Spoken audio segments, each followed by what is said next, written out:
14 degrees Celsius. It clouds over from the west this evening and the rain follows in the night with lows of 6 degrees. That rain is with us for much of tomorrow, starting to leave in the mid to late afternoon, but also leaving behind some rather heavy showers, which could be thundery, perhaps with some hail mixed in. However, some of us, the further west you are in the county, the more likely you are of having some late sunshine and a decent evening with highs of 12 degrees Celsius. BBC Radio London, it's 9:05. Vanessa Feltz. London's breakfast show on London's radio station. Weekday mornings from 7. BBC Radio London. Lovely listener, welcome to BBC Radio London's breakfast show with me, Vanessa Feltz. The time, 9:05. The date, the 8th of April. The welcome, warm, ebullient and enthusiastic. The excitement palpable.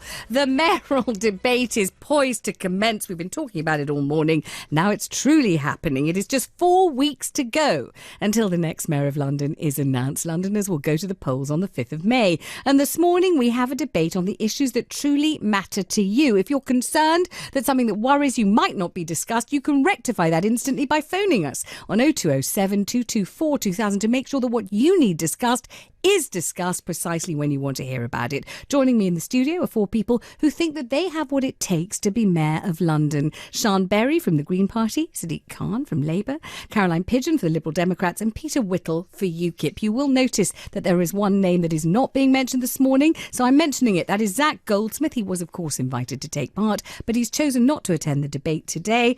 All the candidates for Mayor are listed on our website, bbc.co.uk/London election. We're live streaming this debate at bbc.co.uk/Radio London. You can follow what happens here on social media, but the best thing to do is to phone in so you can make your own voice heard. Our political reporter Susanna Mendonza will be live tweeting throughout the hashtag @LondonMayor2016. The first thing we're going to do is ask each of the candidates here in the studio this morning to sum up nice and briefly in a pithy manner why it is that they feel that they should be Mayor of London and what it is they think that they will bring to that august post. Let's kick off in alphabetical order, as you will have spotted by now, with Sian Berry of the Green Party. Sian, good morning to you. Welcome. Good morning. Well, Greens have a real plan for London. We've got the good ideas that I think citizens who are crying out for something different to the same old two-horse race really want to hear. We have a 16-year record of putting these good ideas forwards on the London Assembly. Things like the living wage unit, that means 60,000 Londoners now have more money in their pocket. We also listen to Londoners, unlike councils who are knocking down council estates, closing libraries right across London. We want to bring their ideas into this election, and we're putting forwards things like flat fares, bringing down the outer London fares that people find so troubling and so unfair. We also want to set up a renters union. We want to help more people build their own homes, and we're really going to sort out London's air pollution problem. I think in 2016 London needs a green mayor more than ever. Sian, thank you very much indeed. Let's go straight to Sadiq Khan of the Labour Party. Good morning, Vanessa. Morning. London's at a crossroads. We are the world's greatest city, but too many are being priced up by the soaring costs of housing and transport. I want all Londoners to have the opportunity that this city gave to me. A helping hand that took me from a council estate to standing to be the Mayor of London. Genuinely affordable homes, a 4-year transport freeze on our fares, real neighbourhood policing. I have the values and the experience to deliver. I'll be a mayor for all Londoners. Let's bring in now Caroline Pidgeon of the Liberal Democrats. Hi, Caroline. Good morning. Good morning, Vanessa. Well, I'm Caroline Pidgeon. I'm an ordinary Londoner. I'm a parent, a commuter, and I've been battling Boris's crackpot ideas for the last 8 years on the London Assembly. You know, we've reached a point where for too many people our city just doesn't work. A point where working in London is no guarantee of affording to live in London, where the very business of getting to work each day is an ordeal, and where congestion chokes up our roads and our children's lungs. We need a mayor who will tackle these issues head on. I have costed plans to do just that and ensure London works for everyone. Thank you very much indeed. Welcome to Peter Whittle of UKIP. Hello, Vanessa. Hi, Peter. Yep. Good morning to you. What would you do were you Mayor of London? Well, first of all, I should say I am a proud Londoner born and bred, like my family. I think London, is a fantastic city, but we've got huge problems. We've got problems with our housing, our infrastructure, our transport, and indeed increasingly problems with possibly with our security. I'm concerned about the quality of life of Londoners, not just about the economics. So I believe London would benefit from a controlled, fair migration system, and the only way to do that is to leave the European Union. So I am the only candidate here, actually, who would campaign and lead the campaign in London to leave the EU. Thanks very much, all candidates. Now, the one of the greatest crises, it depends at where you stand on this, but one that we perpetually hear from our lovely listeners about is the crisis of housing in London. In fact, yesterday we heard from people in the private rental sector who are literally being priced out of London. They cannot afford the rent. One of my listeners yesterday, 34 years old, renting in Camden. She's been working for 17 years, doing a good job in a creative industry. She says she's not going to be able to afford to live in the capital. She really is looking absolutely in the face of the housing crisis. So let me kick off similarly in alphabetical order and ask, what would you do were you London Mayor to attack this very serious crisis in housing? Let's kick off with Sian. Well, I'm in exactly the same position as your listener there. I live in Camden. I have in recent years thought, how much longer can I live here? My salary was average. My rent was going up above half the amount of my salary. We need some serious action on this. We need the power to put rent controls, limit the rent rises in London. So that's your first thing, rent controls. Absolutely, we have to fight for that. And I want to set up a London Renters Union for private renters to stand together to help the mayor campaign for that, because it's not actually a power we have at the moment. But I think by working with mayors from other cities, we can get the government to give us more powers as well. The thing is, we have to deal with new homes, and new homes are really important too. I've got an amazing plan to break up the land that we own publicly into smaller units. What do you mean? What does that mean? Well, we have a lot of land. Transport for London owns a lot of land. The police service, the NHS owns a lot of land. I think if we don't do big deals with big developers, if we instead work with a range of smaller developers, with councils, with co-ops, people who want to build their own homes, we'll get more homes more quickly. And I think that's a model that can actually generate a long-term revenue stream to make up for the cuts that the government's imposing on us. I'm going to bring in one of my callers on the... Thank you, Sian. I'm going to bring in one of my callers on the subject of housing, so put your headphones on so you can hear the call. Joining us on the line with what seems to be a practical suggestion to the housing crisis, a solution, is Hilary in Ewell. Hilary, good morning. You're on to all the candidates this morning. Thank you very much, Vanessa. Sadly, I'm just outside and I can't vote now. I don't live in the London Borough of Bromley, but I'm so interested in the election anyway. Well, with the housing, you know, Vanessa, that I've lived a good few years. Just tell everybody how old you are, if you don't mind my asking such a rude question, Hilary. No, I'll be 84 in June. Right. And I think the most marvellous thing that we did during the 1939-45 war, at the end of the war, we put up things called prefabs that were put up in about a week, and they were 2 bedrooms, a living room, a kitchen, a bathroom, and most of them had a little garden. And these were put up all on small bombs, where there were bomb sites that were thing. And, you'd see 3 or 4 of these prefabs, or you might see another one that might have a 15. And I'd like to say to the candidates that nowadays prefabricated buildings must be much better than they were in those days. We were told they were going to last perhaps 5 years. Well, I know for a fact that the ones in Streatham were still up about 20 years later. I think some of them survive to this day, actually. Yeah. Hilary, thank you for the point and thank you for calling. It's great to hear from you. Hilary there, 84 years old, remembers clearly prefab. So do most of us, actually. You don't have to be 84 to remember them. What about that as a solution? Let's bring Sadiq into this one. Obviously housing, massive crisis. This is an eminently practical solution, isn't it? Let's just buy a whole load of prefabs and shove them up somewhere.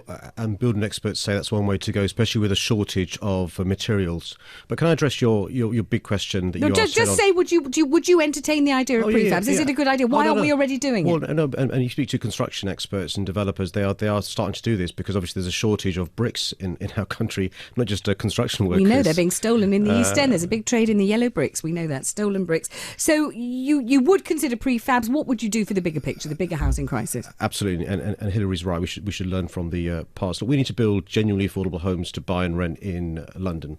That goes without saying. But if you just imagine for a second Hyde Park, Transport for London, the mayor, Londoners own public land equivalent to 16 times Hyde Park. We should be building genuinely affordable home on that surplus land, homes to buy and homes to rent. And also we've got to end the scandal of before homes are completed, they're sold to investors in the Middle East and Asia. I'll have a first dibs for Londoners policy, crucial to do so. Let me just say, have you not just said exactly what Sian has said? And I must say what I believe that in this very studio, Zac Goldsmith has also said to me, we've got to use this publicly owned land. This is the land owned by TfL, the land owned by hospitals, the land owned by the police, or whatever Sian just said. Have you not just said exactly the same thing? So you not unreasonably criticise us politicians when we disagree with each other, but when we recognise there is a problem and our solutions coincide, you also criticise us. But look, I'm not criticising, but I'm saying, are you not all focusing on this land, which, as you say, is 16 times the size of Hyde Park? Once you've built on it, then what? We are thinking of different ways of doing it, though. Okay. If I can develop the point. So we're going to set up a Homes for Londoners, bringing together councils, housing associations, developers, those with finance, to make sure we bring together the land and the finance. We've also got to make sure that the London plan that the next mayor sets says to developers, those building homes on private land, that the expectation is half should be genuinely affordable. But also we've got to set up a not-for-profit London-wide letting agency. All right, let me stop you there for a good reason. I'm not interrupting you, I'm stopping you because you have just used that word. Now, to many listeners, it is a word which is inflammatory and infuriating, and this is the word affordable. And that's why I'm stopping you, because on the line is VJ in Hounslow. Put your headphones on so you can hear what he's got to say. VJ, hi there. Hello, Vanessa. You heard him use that word, affordable. That was what Sadiq said. What do you want to say in response to that, VJ? What? Affordable. Oh, gosh, we can't hear you. Each of the candidates, what does affordable mean in terms of money? 600,000 or... Okay, we can't hear you, but we get the gist of it. VJ says, what does affordable mean? And that is a very common call to BBC Radio London. We fling about this word affordable. I'm going to give you each a chance to answer very briefly. What does affordable mean in terms of cash? How much is an affordable house? Yeah, Sadiq. The experts say it's 1/3 of the income. And so my definition of genuinely affordable is homes where you either pay social rent, council properties, or a London living rent, 1/3 of average incomes locally, or shared ownership, part by part rent. We've modelled homes from zones 3 to zone 6. You'll pay a deposit of between £5,000 and £6,000 and a monthly rent of £400 a month. All right, let me bring Caroline Pidgeon in on this. Caroline, affordable homes, what are affordable, do you think? What I talk about is council housing, because I believe in council housing. I'm passionate about it, and I think it's terrible that this government actually is trying to destroy council and housing association housing as we know it, and it's so important for many Londoners. Their rent levels are probably about 1/3, as has been mentioned. When you say this government is trying to destroy social housing and housing association housing, are you talking about the right to buy? Is that what you mean? The right to buy around housing associations. Well, then I'll just tell you that lots of my listeners ring in and say the right to buy made their lives. Yeah, no, I understand in the past, but you look at the housing crisis we're in now, I really think we need to take away the discounts. I think there are huge issues when we're getting rid of our stock, and it's not actually, sometimes it's not just the tenant who's buying a property. When you look at it, you find there are all sorts of dodgy companies out there who go around getting people to sign up so they buy their own home, and then within a few years suddenly they've lost their home because that's what they signed up to. They may have got some cash up front and then they're making huge profits out of it. So there's a lot of things that go on I don't like around that. But do you want me to talk about the rest of my housing One second. plans? I would like to ask Peter Whittle the same question, and that's the subject of what makes a house affordable. How much is an affordable home in London? I think, Vanessa, it's pretty meaningless. I think when people ask what does it mean, it means, as VJ just said, that 600,000, that means 450,000 would be affordable in some people's eyes. Well, frankly, that's utterly ridiculous. That's not affordable. I'm a renter, right? I have a one-bedroom flat. I think it's something like that's 320,000. Now, for most people, that is not affordable. So, what is at all. affordable? What price should affordable housing be? Well, obviously, it should be something. The rule was something like a third of what you own, what you earn. Mm-hmm. But again, look, people are struggling. In terms of actually the quality of life in London, in terms of what they earn, in terms of the sheer expense of London. So frankly, all of these things become quite meaningless. Okay, let's talk brass tacks here. Comres, on behalf of BBC London, check this out. And the suggestion was, I'll go to Sadiq first on this, that affordable housing means brass tacks, £208,000 for a 2-bedroom flat. What do you reckon? It's possible for shared ownership on Zone 6. So we talked about public land that you criticised us for all repeating. There is public land that TfL owns from Zones 1 to Zone 6. Obviously, a property in Zone 1 will be more expensive than one in Zone 6, but it's possible to do, especially if you've got part buy and part rent. The key thing is this, and he's not here to talk about his policy, but if Zac Goldsmith was here, Peter's right, he'd be saying his definition is homes costing up to £450,000. I think the four of us who did bother to turn up would say that clearly is ludicrous. Let's bring in our caller. James is on the line in Catford. James, good morning. You've got a practical question which needs practical answers. Good morning, V. Good morning. Peps. Right, yeah. If you drive around Lewisham right now, it's unrecognisable to what it was maybe even 4 years ago. Every spare bit of space they're building on. There's flats going up everywhere. I've never seen so much properties being built in one borough.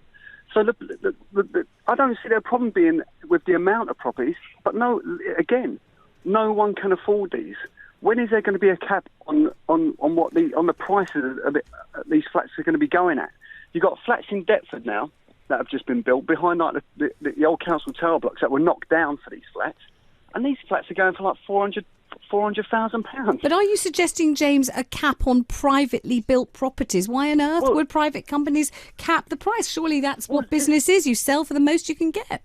Well, but these guys are talking about, this land, we reuse this land. This land is where they're building these properties. It's not going to go to the social housing. I think there's a small percentage can go to social housing. So they sell this land off that they're talking about, all these acres, and we don't get to live there. Let me bring in Sian Berry of the Green Party, because she's gesticulating most violently, and then Peter Whittle doing the same thing. This is exactly the problem. It's no good just taking the current market and saying things like first dibs, saying things like I will get more affordable housing, if you're not going to try and change the market fundamentally. And this is where we can pioneer new ways of building homes so that people aren't buying the land, they're not buying into the private market for the inflated land prices in London, they're simply paying for the bricks and mortar, they're getting together in cooperatives, councils can do this too, we can do community land trusts. This is a whole new model for the housing market, and we can't just tinker around. But in terms of new housing models, we had on this programme a couple of weeks ago some amazingly feisty older women, and they had years ago thought, now what are we going to do? If we lose our spouses or if we're single, how are we going to live? Well, right? co-housing. Yeah, yes, and they evolved this new model, which is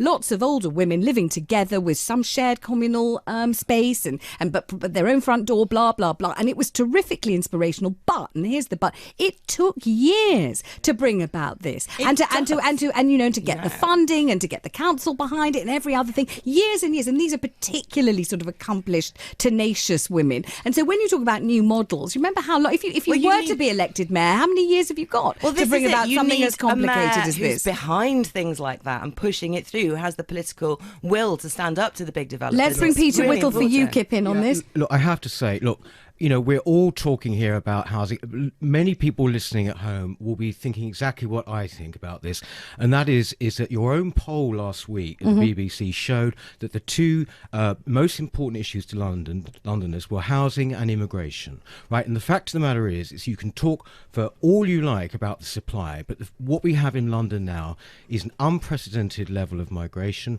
about 1 million people a decade. Now, to somehow just simply ignore this, which all the other candidates do, is absolute in denial. I mean, the fact is you've got to get a grip to, you've got to ease that demand. All right, how would you do it? Well, I want a controlled Australian-style point system, and that's very well known about my party. You have no control over this as Mayor of London, Peter. You're just obsessed by immigrants. No, I am not obsessed by immigrants at all. The fact is, this is absolutely something which you are ignoring, and basically it is the second most important issue in London. So what you're being condescending to Londoners by simply saying... No, I'm not. I embrace the fact that London was built by immigrants and immigrants live here. We're a multicultural city. We are a multicultural city, that is absolutely true, and London's always had migration. But what's happened over the past 10, 15 years, and indeed what you all accept, which is that by about 2050, London will have about 13 million people, you seem to accept that this is absolutely fine. This has implications for housing, for quality of life, for overcrowding, for transport, for everything that we're going to be discussing this morning. Not just put up Why a wall. are you so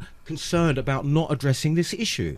All right, why don't you answer him? Let's go to Sian Berry of the Green Party. Why don't you answer him? Are you not concerned about immigration? You're not concerned about its effect on housing in the capital? London's always welcomed new people into the city. Not the We've point. built the Not the city point. from new people coming. It's I not the think point. we need to grow our population, and I think it's a good thing. And when we have creative That's a solutions surprising to thing the for the housing Green Party crisis, to say. We in need London, to grow It's our been one of the main population. tenets. It's in been one of the London, main tenets I of the think Green we are movement. well set up to be a much more dense, much more populated city. We have creative ways of doing that in ways that are sustainable, that help people do it without. All right, clogging let's up wait a the second. Let's bring Sadiq party. in on this. Sadiq Khan, you have Peter Whittle for UKIP saying, look, the thing that nobody's saying, the elephant in the room, if you like, is we haven't got enough housing. We've got too many immigrants and migrants in London. Something's got to be done to stop this. Lovely listener at home, if you wish to join in on this, join in. This is your chance to say what you want to say about it. 0207 224 2000. You may be listening at home open-mouthed. Don't phone up instead and say what you want to say. Sadiq, you know, he's raised a valid point, hasn't he, or has he? No, look, I mean, we should be addressing people's concerns about immigration, not playing on them. I'm not playing on them. You're not addressing them. What's well, how do we address them? Let me give you an example. So, for example, we have a point system. What Peter's talking about is the EU, which is a different issue from immigration. And so he's conflating a number of different issues. Immigration could be asylum seekers, it could be family reunion, it could be work permits, it could be students, it could be others who come to this country who shouldn't be here. So what exactly issue is Peter talking about? Let me address the direct issue about housing that James talked about in Lewisham. We've got a London plan that the Mayor is in charge of that allows anybody to do whatever they like, basically speaking. And that's what, if you're a developer, not unreasonably, you made the point, why wouldn't you build luxury flats and market value flats? Why wouldn't you sell them to investors overseas? And that's why you need a mayor on the side of Londoners. So my London plan will say to those who want to build homes on private land, the expectation is half the homes are genuinely affordable, but the condition of getting permission is for 6 months you market those properties in London, giving first tips to Londoners before marketing them overseas. Have you simply very speedily shunted aside this issue of immigrants and migration? They have. Because you've launched straight back into your London housing manifesto. I'm addressing the concerns, but you have pushed it aside very, very quickly. With I can tell you, you can't see the screen. I can turn it around. You can have a look. All of the lines have now lit up. I mean, all the lines are alight with listeners ringing to talk about. Now, I don't know what they're going to say in advance, but obviously Peter Whittle has struck some kind of chord with some listeners. So hang on a second. So you very quickly ignored the question of whether migration or immigration or asylum seekers or refugees or whatever it is are having an impact on the housing stock in London and whether it's an untenable link. I mean, with the greatest respect, as you know, I always have, I was addressing James's question, the listener, rather than Peter's. But I mean, if you want, I'll address Peter's comments rather than your listeners. It's a big deal, isn't it? Well, if you think Peter's a big deal, fine. I don't say he's a big deal. I said it is a big deal and a big concern. I don't know if he's a big deal or not. That's a matter for him. Let me try and address Peter's concerns. Look, what we need to look for. So if there's an issue with housing, let's just build genuinely affordable homes. If there's an issue with skills, let's set up skills for Londoners to train today's youngsters to have the skills for the jobs of tomorrow. If there's an issue with the National Health Service, let's give the Mayor the power to provide leadership and coordination for the NHS, so we don't have a situation where junior doctors are going on strike. And by the way, Peter, you know the most popular name of a doctor in the NHS today? It's Khan. Second most popular, Patel. Yeah, I know that. Absolutely, I know that. But the fact is, and that's exactly what we want. That's the whole point with a Australian-style point system. I have to come back on this, though, because in fact what you're doing is you are actually evading the question again. It's not just about Londoners not being able to get anywhere to buy or even to rent. In Dagenham, for example, recently, it was on, I think, BBC London News not that long ago. About 50 migrants from Eastern Europe were found living in appalling conditions, right, in about 3 houses. This is inhumane. It works worse for everybody. All right, let's put the headphones on and have a listen to my caller. This is Mike in Hertfordshire. He's straight on the line. Mike, hello, good morning to you. You are on to all the candidates this morning, all the ones here in the studio at any rate. What would you like to say about immigration, Mike? Good morning. Well, what I'd like to say about immigration is I was brought up in London, and I've seen, like most Londoners, I've seen massive changes occurring in London. Now, I don't want to get onto the bandwagon of immigration, but what the UKIP candidate is saying is absolutely true, that the housing crisis in London is at the moment, and has been for years, being fuelled by the number of people coming in from many other countries, including Europe, and basically there aren't enough homes to go round. Now, what he said, that the elephant in the room being the other candidates are not recognising it, is absolutely true. The Green Party lady said, and everybody heard it, what we need to do is to grow the population of London. She did, and she's sitting right here. Let's see whether she can respond to you. I mean, Mike in Hertfordshire, nonplussed, if not infuriated, by you saying we need more population in London. Lots of my listeners are cheek by jowl. They're sharing accommodation. Why do we need more people in London? The real housing crisis is one of affordability. There are homes. They're being bought by people who don't live in them. There's lots of second homes. There's lots of landlords taking far too much rent from our people. People who want to drive wedges between communities quite often use the excuse of housing. They play on people's fears. They try and set people against each other. And I think we need to recognise that the housing You're crisis ignoring Peter Whittle, who has said one about of- 3 times, how dare you say that? I'm trying to drive wedges. I'm worried about I think Londoners. you are doing that. I'm worried and about all I'm Londoners. challenging you. All Londoners. I'm worried about all Londoners of all ethnicities who have been in London and lived in London. That is what I'm worried But about. you're saying to them they can't have a home because of immigrants, not because there are landlords and developers who are making them unaffordable. There are lots of homes going up. Look, why don't you be honest with people? You believe, and your party believes, right, in open borders. You believe in totally open borders. You will not say that. It slipped out a bit then, but that is the problem. And why don't you say that to the listeners? I am an internationalist. I believe in staying open in the borders. EU. That's what you believe and in. I believe that the open border we have with the EU No, you want totally has open been fantastic for London. No, you want totally open borders. What you can don't believe hear, in lovely states. listeners, Peter Whittle, the UKIP mayoral candidate, and Sian Berry, the Green Party candidate for London Mayor, also with me in the studio. We have Sadiq Khan of the Labour Party, Caroline Pidgeon of the Lib Dems. We will all be straight back with you and taking your calls, and that will be straight after the news headlines. Good morning. Detectives investigating the disappearance last Friday of a serving Met officer are continuing to question a 49-year-old man on suspicion of murder after human remains were found in a flat on the Peabody estate in Southwark. They haven't been identified yet, and Scotland Yard says that could take some time because of the condition they're in, but PC Gordon Semple's family have been informed of a significant development. David Cameron's insisted he doesn't have anything to hide about his financial affairs after he revealed he and his wife sold shares worth more than £30,000 in an offshore trust set up by his late father.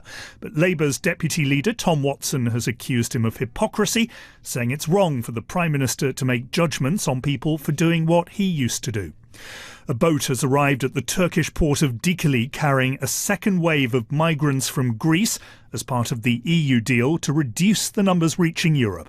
But the departure of the ferry carrying 45 Pakistani men was delayed after 3 people dived into the water and swam in front of it to try and stop it leaving. Protesters who've been occupying a library in South London for more than a week are due to find out whether they'll be evicted. They're still refusing to leave the Carnegie Library in Herne Hill in protest at the decision to close it.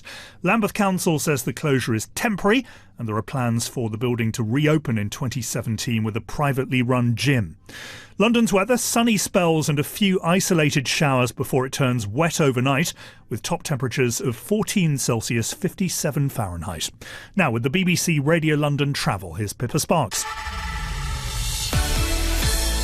Thanks, Matthew. Delays continue for southeastern trains via New Cross following a faulty train earlier this morning. In North London, in Enfield, the A10 down to one lane southbound just before Carter Hatch Lane due to a broken down lorry. That's causing congestion about halfway back to the M25, certainly back through the Turkey Street interchange. And in West London, long delays on the eastbound Marylebone flyover. Solid queues in the Paddington stretch of the Westway right towards the Marylebone Road. Pippa Sparks, BBC Radio London. The next travel at 10. The Vanessa Feltz Breakfast Show. First for London, first for Londoners. Weekday mornings from 7. BBC Radio London. Lovely listener, welcome back to BBC Radio London's Breakfast Show with me, Vanessa Feltz. As you will have heard, had you joined us earlier, we are embroiled in a mayoral debate here. I'm joined in the studio by Sian Berry of the Green Party, Sadiq Khan of Labour, Caroline Pidgeon for the Lib Dems and Peter Whittle for UKIP. Yes, there is a missing candidate. In fact, there are many missing candidates, but the most high profile of the missing is Zac Goldsmith, who said he was unable to be with us this morning. One of our listeners responded to Peter Whittle talking about the housing crisis being exacerbated by migration migration, immigration, asylum seekers, refugees and the like. The lines went absolutely AWOL at this point. Lots of people ringing up. Haven't had a chance yet to hear what Sadiq Khan wants to say to us about that. Sadiq, for the Labour Party, what do you think about the impact of immigration or migration on housing in London? What Peter said was that Londoners are being priced out of London because of immigration. And my point is the reason they're being priced out of London is because of the housing crisis in London. But is the housing crisis made worse by more people wanting a limited number of houses and more people, not just from London, but people from abroad? It's made worse by a Conservative mayor for the last 8 years and a Tory Prime Minister for the last 6 who think it's OK to let the market rip, to have a fire sale of public land, to allow foreigners to use our homes as gold bricks, to allow a situation where now 1 in 4 Londoners is rented from a private landlord with no security and no affordability, which is why you need a mayor to sort that out. But also, we pay the most expensive public transport in all of Europe. So London has been priced out by the cost of commuting and the cost of housing. And that's why you need a mayor to grapple with those things. Let's give Caroline Pidgeon a chance on this one. Caroline for the Lib Dems. Yeah, absolutely. And London's success is that people want to live and work here. And actually, Londoners go and live all over Europe. So, but the real issue actually is we've got to boost supply of housing. The private developers have been left for too long to do what they like. They're only going to release so many things onto the market at a time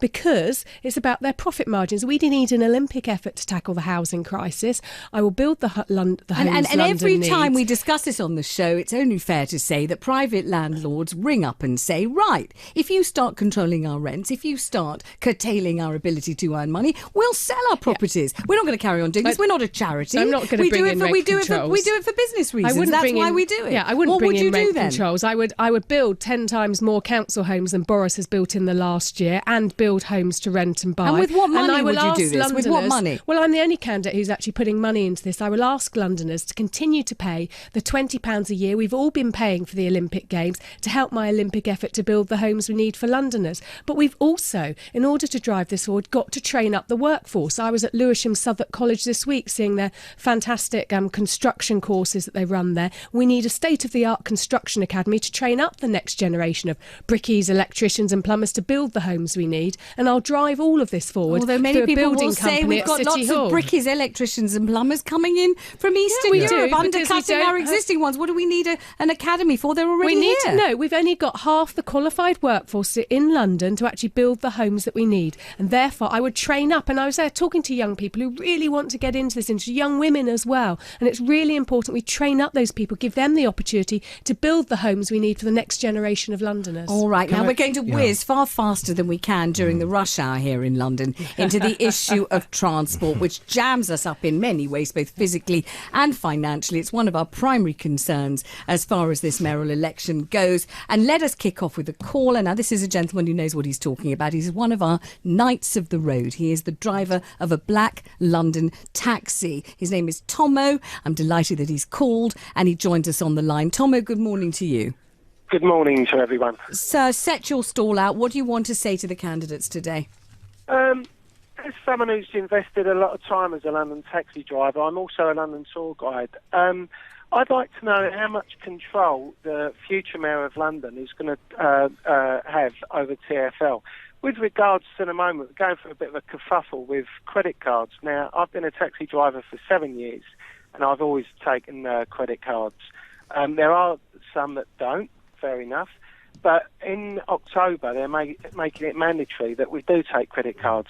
Can I just say, why didn't TfL take control of this in the beginning so we all have exactly the same? You can get on a tube, get off the tube, get on a bus, get off the bus and get into a taxi and pay exactly the same way.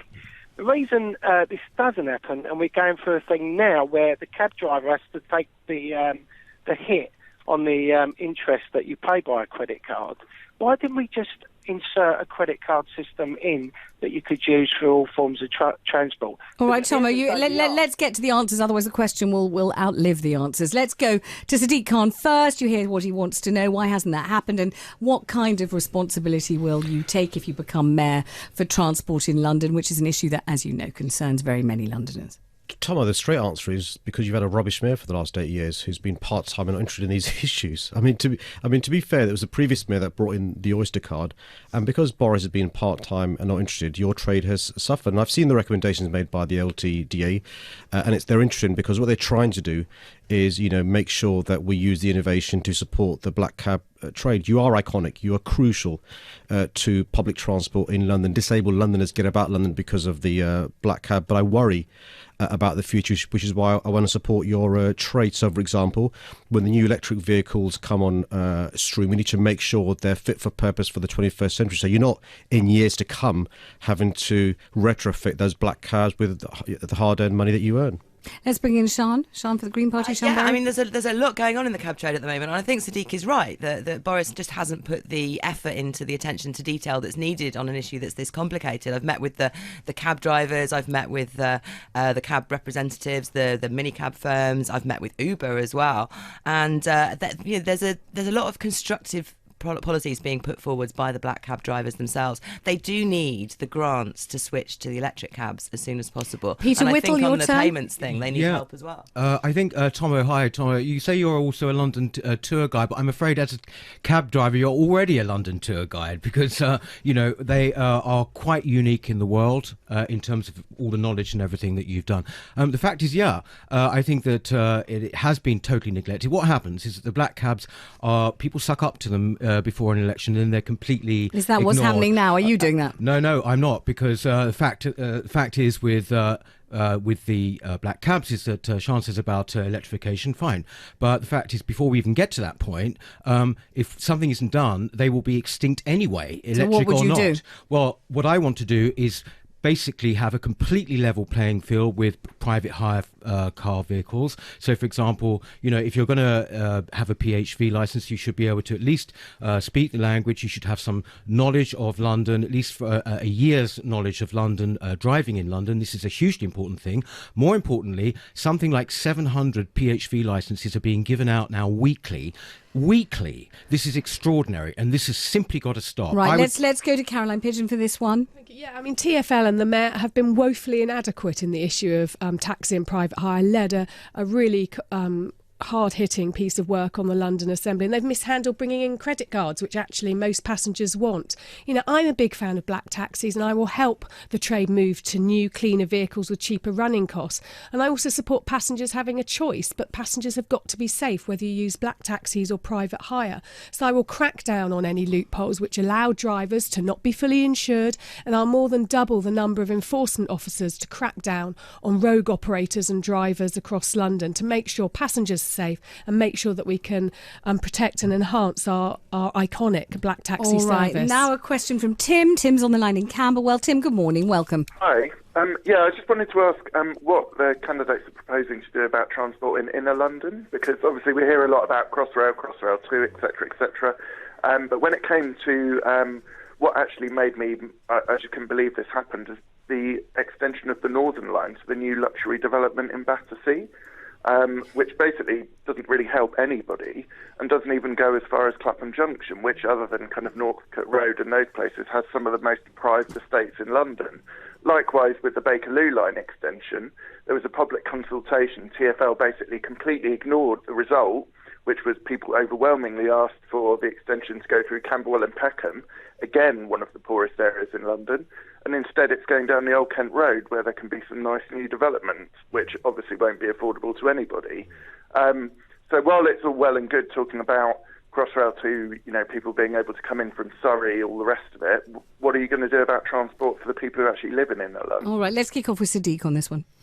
Thanks, Tim. Well, we do need a modern and affordable transport system. We talked about the need for increased homes in London. One of the ways we're going to get the increased homes is by improved infrastructure. That includes public transport. Crossrail 1 will open in 2018 and 2019. That goes from the east to west of London. 40 new stations benefit hugely inner London, an increase of 10% on our public transport capacity. We've got to make it, frankly, Tim, safer and easier to cycle around our city, safer and easier to walk around our city. So I want to pedestrianise Oxford Street, pedestrianise Parliament Square. We've got to think about extending the DLR. We've got to think about, you're right, extending the Bakerloo line and the Northern line, but also thinking about river crossings in the east of London, not simply for cars and HGVs, but think about public transport, think about pedestrians, think about cyclists. Sadiq, there's an awful lot of thinking about, but thinking about how you're going to pay for it all. Are you going to pay for it by putting up council tax? That's what people are considering you're going to do. How else will you be able to fund it? We've got to keep council tax low, and as you know, the law doesn't allow the mayor to rise council tax by more than 2%. But look, we need a modern and affordable transport system.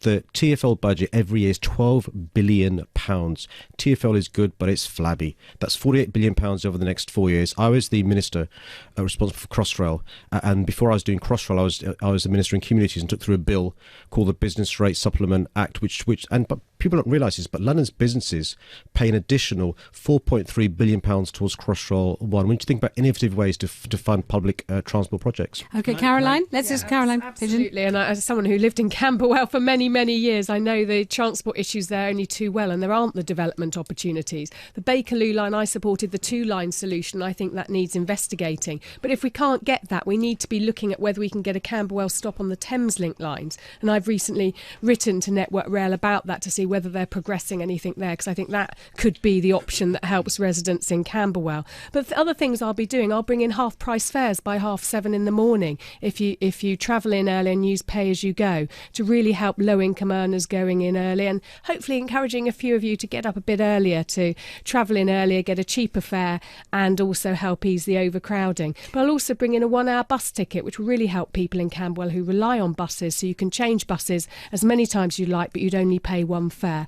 But also we need to invest in things like cycling and tackling congestion, and I really would bring in a Rotherhithe to Canary Wharf pedestrian and cycling bridge, which I think would really help many people, particularly in the area where you live, who would cycle into the city, cycle over to Canary Wharf, a much safer way to get there. Caroline, I'm going to stop you because my listeners are hot on everything that's being said, and they want to know, Sadiq has just said, Vanessa, that we can only put council tax up by 2%. Will you do that if you become Mayor of London? Is that what you're intending to do to fund most of your projects, or some of them? No. I mean, I supported the decision this year for the Olympic precinct not to be carried on. It was a promise we'd made it'd be for the Olympics, which is why I disagree with Caroline about making Londoners pay more. I think Londoners are struggling with housing costs, with public transport costs. The last thing they want to do is pay increased council tax. Sean Berry, to the response to my caller on the subject of transport in London? Well, I mean, I think what Tim was getting at there was the fact that in inner London, actually, there are still some quite big holes in public transport that people don't have. And I think we do need to review the infrastructure plan that we've got that runs to 2050,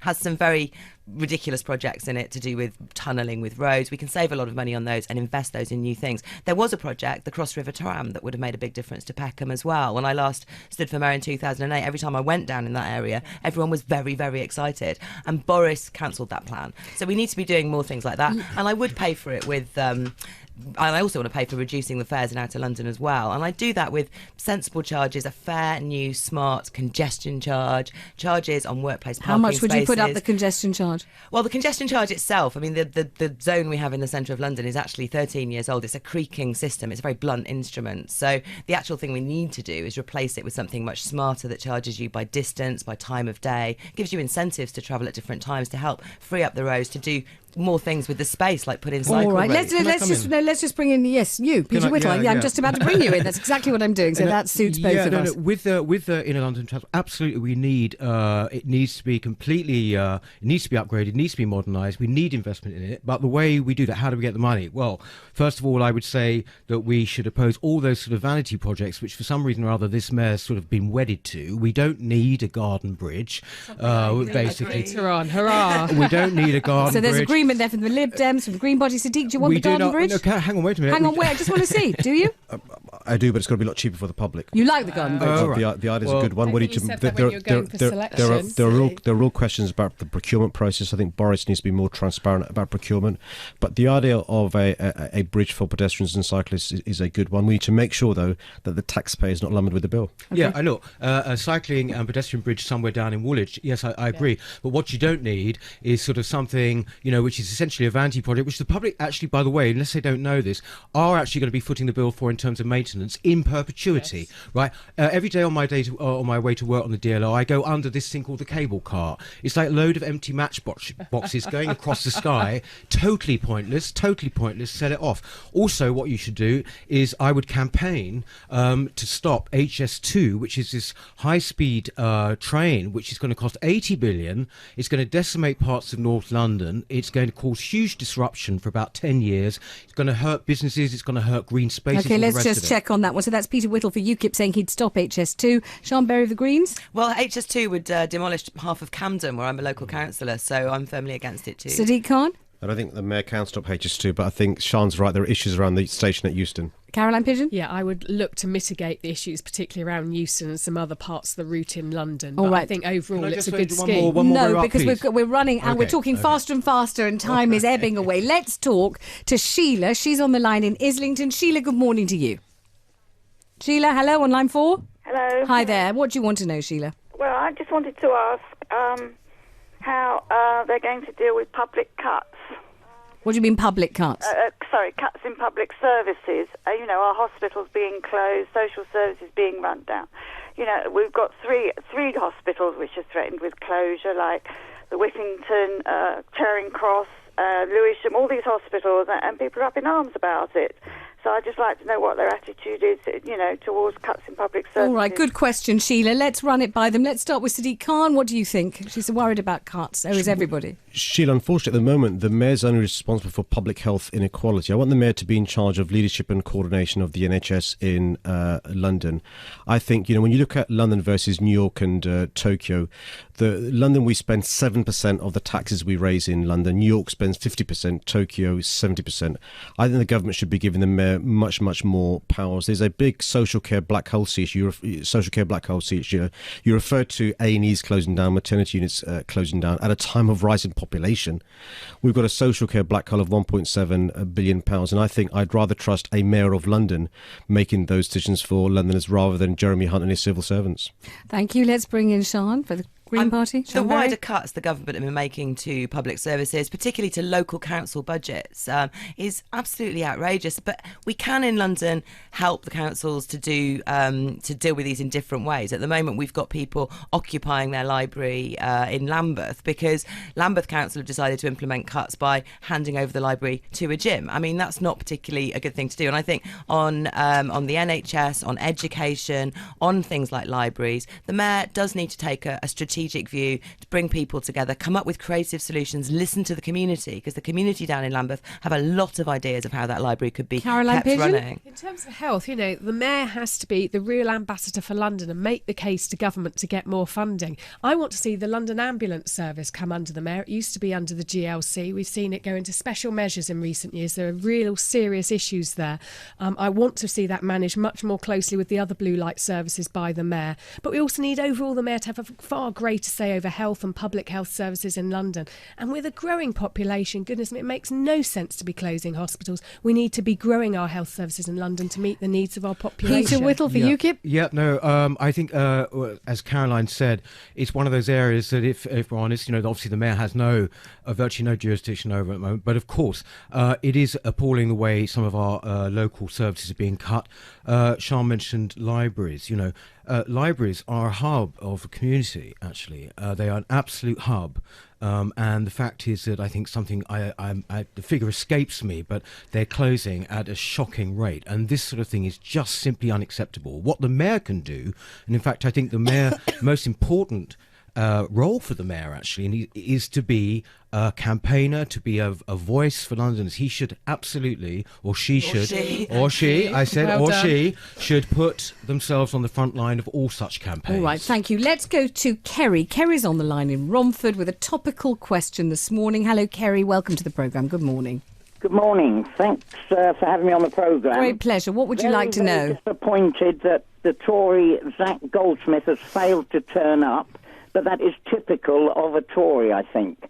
But I'm very pleased. Is it fair to say that Tories usually fail to turn up? I'm not sure if that can be said. When the heat gets hot in the kitchen, they send in a spokesman or they get advice not to turn We haven't up. even got a spokesman this morning. We've got nothing but no thank you, we didn't want to come. All right, so Kerry, what do you want to ask the candidates who are here today?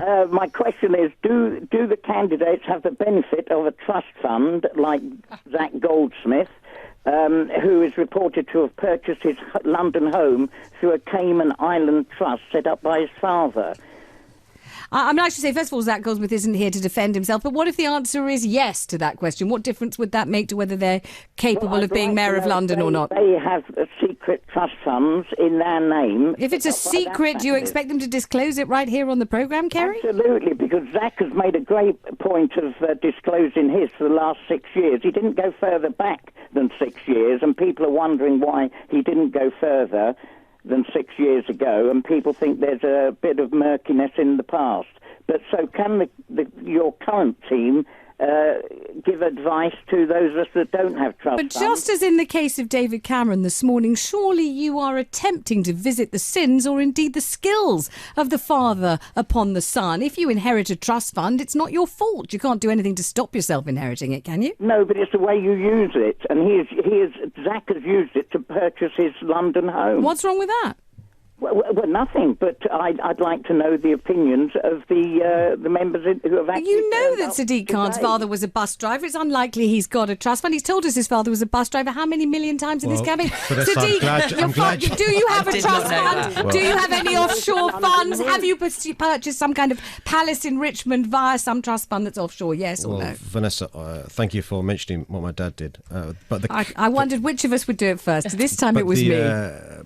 But I'm not sure if you know this, but the council estate I grew up in, not much use of tax havens there. So no tax havens, no offshore accounts, no purchasing of properties via offshore companies. I'm afraid I'm quite boring, Kerry. Let's ask, like most Londoners ask Caroline Pidgeon, offshore accounts, secret trust funds, anything like that we need to know about? No, goodness me. Look, I grew up with my father, a carpenter who taught in a construction college. My mum was a secretary. This is a whole different world. It's a world I do not even understand. Most of us have never even heard of all these schemes to be able to put your funds, your money somewhere secret. It's a different world. I absolutely do not have a trust fund. Let's bring in Sian Berry. Lots of money from your trust fund seeping into that rental property in Camden? No, I rent my home. My mum gave me some lunch money for the campaign a few days ago. I mean, seriously, though, politically though, I mean, when you've got Conservatives out there who are taking every penny they can from people who need help from the state, voting for disability cuts the way that Zac Goldsmith did, this does look incredibly bad for them. Let's bring in Peter Whittle. I don't know whether you're existing on the crest of a trust fund wave or not, are you? you? Kindness of strangers. I thought an offshore haven was a kind of bird sanctuary, actually. Yeah, we don't believe you, but nevertheless. Anyway, no, look, I think it's actually rather cowardly of Zac, if this is the case, for not to come in today. I think, as Caroline said, it is a kind of world that people watching the TV, they just actually, what the hell is going on? But the thing is what it does show is that people are living in a different world. How can they possibly understand the problems they have every day? All the problems we've talked about today. How can they possibly understand? Well, wouldn't you say that's called empathy? That's called taking an imaginative leap? That's called having money and yet wanting to do something for the community and for other people? I mean, people with offshore trust funds could spend their entire time drinking cocktails on a fantastic beach, but they're not. They're trying to grapple with the problems of London. Why in that case did it have to be dragged out of David Cameron over about 5 days? Well, my listener was talking about Zac Goldsmith, but if you want to bring in David Cameron, please do. Same thing. What do you mean it had to be dragged out of him? Well, because, it started off, didn't it, during the week, where he was sort of saying, no, I've got this, I paid this tax, whatever. By the time we got to, what was it, yesterday, he was saying, yes, we had this. It's a sort of sense of secrecy about the whole thing. I mean, it makes people uncomfortable, and I can understand that. All right, thank you very much indeed to all of you. Thank you very much indeed for joining me, the mayoral candidates. Thanks to, of course, in alphabetical order, Sian Berry of the Green Party, Sadiq Khan of Labour, Caroline Pidgeon of the Lib Dems, and Peter Whittle of UKIP, but most importantly, lovely listener, thanks to you for joining in such a spirited fashion. We've thoroughly enjoyed it. All the candidates are listed on our website, bbc.co.uk/London election. Thanks to the team responsible for the show this morning. Thanks to all your acolytes and entourages, you candidates. Who are all these people who suddenly appeared? They follow you everywhere you go. Their gaze rapt upon your every utterance. This was extraordinary. It cost thousands this morning. Thank you very much, everybody. Have a fabulous weekend. Robert Elms is coming up next with his usual stonking show, and I will see you on Monday morning. Lots of love. Bye-bye. On the DLR at Cross Harbour Station, step-free access not available due to a faulty lift. Southern trains are back on timetable via East Croydon following an earlier passenger illness. Southeastern trains via New Cross still subject to cancellations and delays following an earlier faulty train. And also Southeastern trains between Victoria and Beckenham Junction and Thameslink services between Beckenham Junction and St Pancras still running with delays following an earlier incident at Kent House. A bit further afield, there's no Greater Anglia service between Colchester and Ipswich following an incident, so delays if you're heading up towards East Anglia. M25 partly blocked clockwise between Junction 26 at Waltham Abbey and Junction 27 for the M11 following an accident. Queues building there. In Enfield, the A10 down to one lane southbound just before Carter Hatch Lane due to a broken down lorry. Congestion back to Turkey Street about halfway back to the M25. West London still absolutely solid traffic eastbound on the Marylebone flyover with queues back to the Westway and the Paddington stretch. North Circular, Pinkham Way, eastbound on the approach to Bounds Green Road, got a lane blocked by a broken down lorry. Queues back towards Colney Hatch Lane. Camberwell Station Road fully reopened now at Camberwell New Road following an earlier accident. Islington St Paul's Road at Highbury Corner subject to lane restrictions for emergency water work causing some local delays. A13 recovered from earlier delays heading out of Dagenham into Barking. Chelsea Embankment, the roadworks continue with lane restrictions on the north side of Chelsea Bridge. Slow westbound for Grosvenor Road coming in from Pimlico. Pippa Sparks, BBC Radio London, your next travel at 10:30. Online, on digital radio and TV, and on 94.9 FM. London's radio station. BBC Radio London.